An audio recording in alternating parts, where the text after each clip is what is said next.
ঈদের পর থেকেই অস্থির হয়ে উঠেছে রাজধানীর নিত্যপণ্যের বাজার।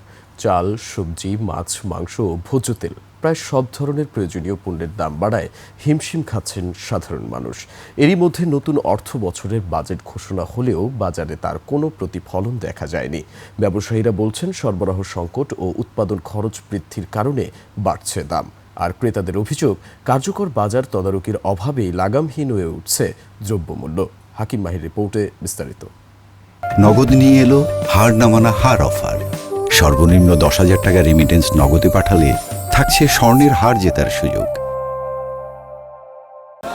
সাইফুল ইসলাম একটি বেসরকারি প্রতিষ্ঠানের কম বেতনের চাকরিজীবী। রাজধানীর কৃষি মার্কেটে এসেছেন চাল কেনার জন্য। আগে যে চাল 65 টাকা দিয়ে কিনতেন, আজ রেখেছে 82 টাকা। এতে চিন্তার ভাঁজ তার কপালে। সরকারের দাম একটু কমা যায় তাহলে মধ্য পরিবার একটু বেঁচে চলতে পারে আর কি। তার মতো আরও অনেকে এসেছেন কৃষি মার্কেট ও টাউন হল মার্কেটে। একটু ভালো সবজি নেই 70 থেকে 80 টাকার নিচে। বেগুনও বিক্রি হচ্ছে 120 টাকায়। গরিবের মাছ পাঙ্গাসও 220 থেকে 250 টাকার নিচে নেই। 2026-27 অর্থ বছরের বাজেট উত্থাপন হয়েছে গত বৃহস্পতিবার। এখনও বাজেট হা না ভোটে পাশ হয়নি। এর প্রভাবও পড়েনি বাজারে। তবে ঈদের পর থেকে বাজারে দ্রব্যমূল্যের ঊর্ধ্বগতি। বিক্রেতারা বলছেন, কাঁচা সবজি, মাছ, মাংসের বাজারে এর প্রভাব পড়ে না। উৎপাদন ও যোগানের উপর দাম ওঠানামা করে। গাড়ি ঘোড়া নাইলে বাজেটের সঙ্গে এর কোনো সম্পর্কই নাই।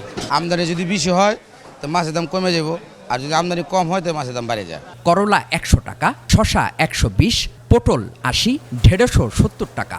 লাউ একটু বড়টার দাম 70 থেকে 80 টাকা। পেঁপে নেই 60 টাকার নিচে। তবে দাম কমেছে পেঁয়াজ, আলু ও রসুনের।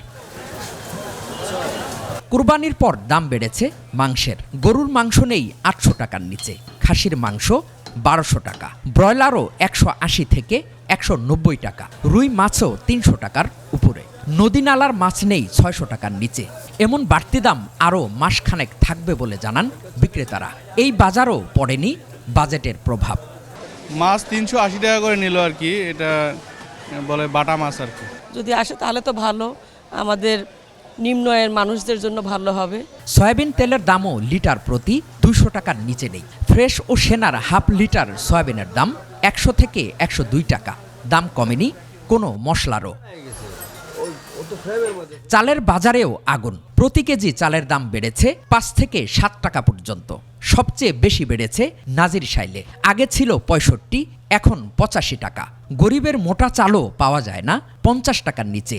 তবে এলসি খোলা হলে এসব চালের দাম কমবে বলে মনে করছেন ব্যবসায়ীরা।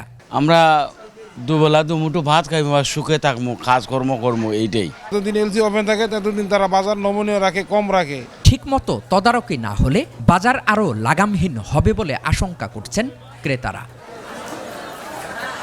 হাকিম মাহি, 21 টেলিভিশন, ঢাকা।